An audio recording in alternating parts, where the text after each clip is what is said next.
नमस्ते सिद्धसेनानी आर्ये मंदरवासिनी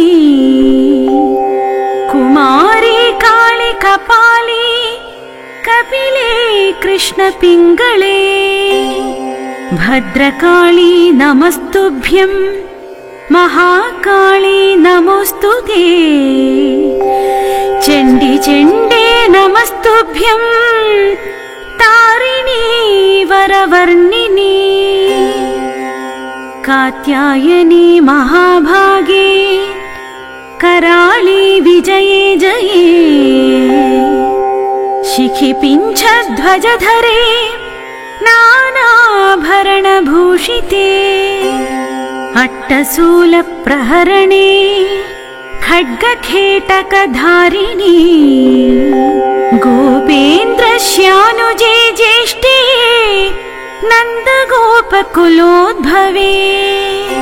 महिषासुरप्रिये नित्यं कौशिकी पीठवासिनी अट्टहासे कोकमुखी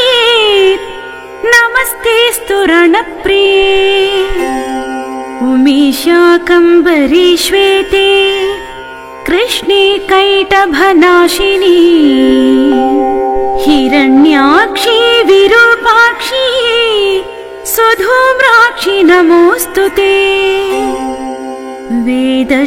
वेदश्रुतिमहापुण्यै ब्रह्मण्ये जातवेदसी जम्बूकटकचैत्येषु नित्यं सन्निहितालयेः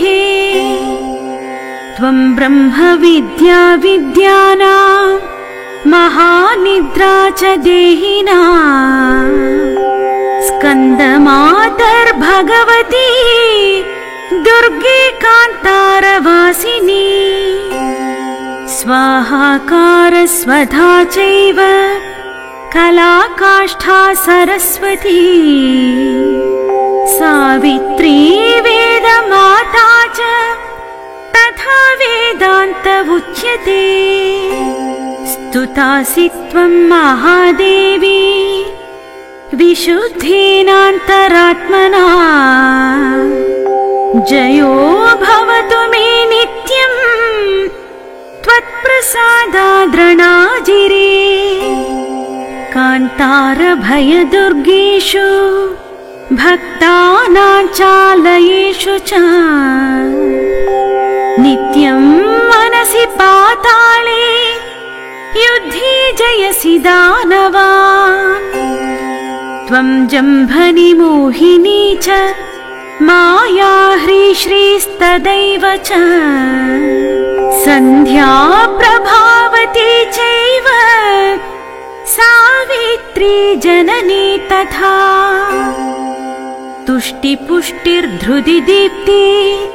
चन्द्रादित्यविवर्धिनी भूतिर्भूतिमतां सख्ये वीक्ष्यसि सिद्धचारणै अन्तरिक्षगतो वाच गोविन्दस्याग्रतस्थिता अन्तरिक्षगतो वाच गोविन्दस्याग्रतस्थिता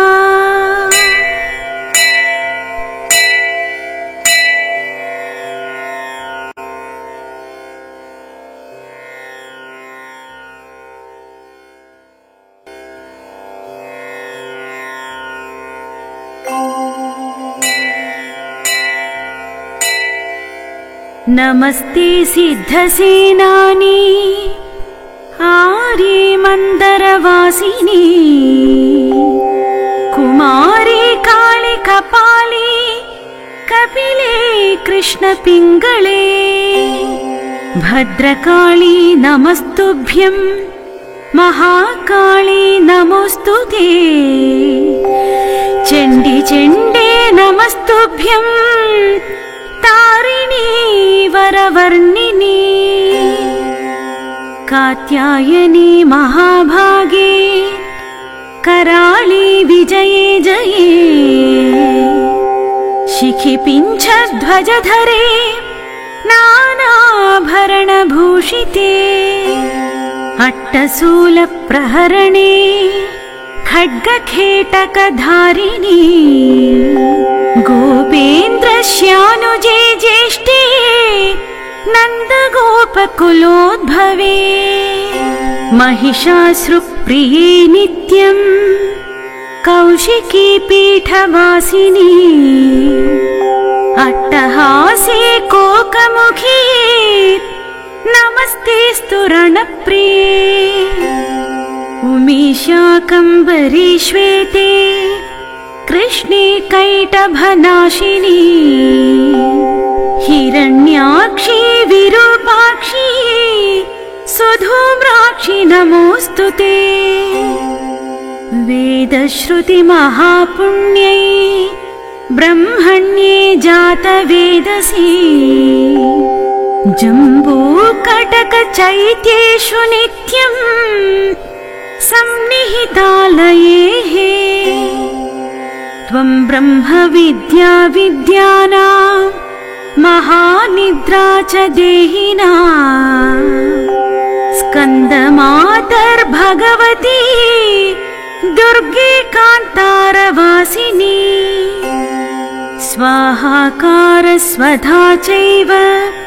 कलाकाष्ठा सरस्वती सावित्री वेदमाता च तथा वेदान्त उच्यते स्तुतासि त्वं महादेवी विशुद्धेनान्तरात्मना जयो भवतु मे नित्यम् त्वत्प्रसादाद्रणाजिरे कान्तारभयदुर्गेषु भक्तानां चालयेषु च नित्यं मनसि पाताले युद्धे जयसि दानवान् त्वं जम्भनि मोहिनी च माया ह्रीश्रीस्तदैव च सन्ध्या प्रभावती चैव सावित्री जननी तथा तुष्टिपुष्टिर्धृतिदीप्ति चन्द्रादित्यविवर्धिनी भूतिर्भूतिमतां सख्ये वीक्ष्यसि सिद्धचारणै अन्तरिक्षगतो वाच गोविन्दस्याग्रतस्थिता अन्तरिक्षगतो वाच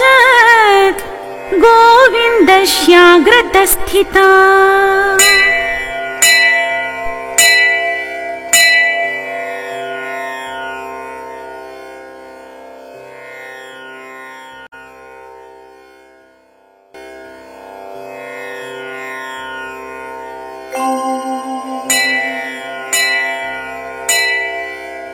नमस्ते सिद्धसेनानी आर्ये मन्दरवासिनी कुमारी काली कपाली कपिले कृष्णपिङ्गळे भद्रकाली नमस्तुभ्यं महाकाली नमोऽस्तुते चण्डी चण्डे नमस्तुभ्यं तारिणी वरवर्णिनी कात्यायनी महाभागे कराळी विजये जये शिखिपिञ्छध्वजधरे नानाभरणभूषिते अट्टशूलप्रहरणे खड्गखेटकधारिणी गोपेन्द्रस्यानुजे ज्येष्ठे नन्दगोपकुलोद्भवे महिषासुरप्रिये नित्यम् कौशिकी पीठवासिनी अट्टहासे कोकमुखी नमस्तेस्तु रणप्रिये उमेशाकम्बरी श्वेते कृष्णे कैटभनाशिनी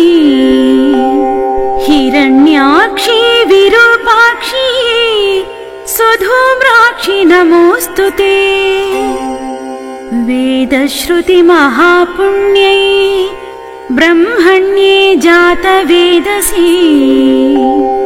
जम्बूकटकचैत्येषु नित्यं संनिहितालयेः त्वं ब्रह्मविद्या विद्यानां महानिद्रा च देहिनां स्कन्दमातर्भगवती दुर्गे कान्तारवासिनी स्वाहाकार स्वधा चैव कलाकाष्ठा सरस्वती सावित्री वेदमाता च तथा वेदान्त उच्यते स्तुतासि त्वं महादेवी विशुद्धेनान्तरात्मना जयो भवतु मे नित्यं त्वत्प्रसादाद्रणाजिरे कान्तारभयदुर्गेषु भक्तानां चालयेषु च नित्यं मनसि पाताले युद्धे जयसि दानवान् त्वं जम्भनि मोहिनी च माया ह्रीश्रीस्तदैव च सन्ध्या प्रभावती चैव सावित्री जननी तथा तुष्टिपुष्टिर्धृतिदीप्ति चन्द्रादित्यविवर्धिनी भूतिर्भूतिमतां सख्ये वीक्ष्यसि सिद्धचारणै अन्तरिक्षगतो वाच गोविन्दस्याग्रतस्थिता अन्तरिक्षगतो वाच गोविन्दस्याग्रतस्थिता।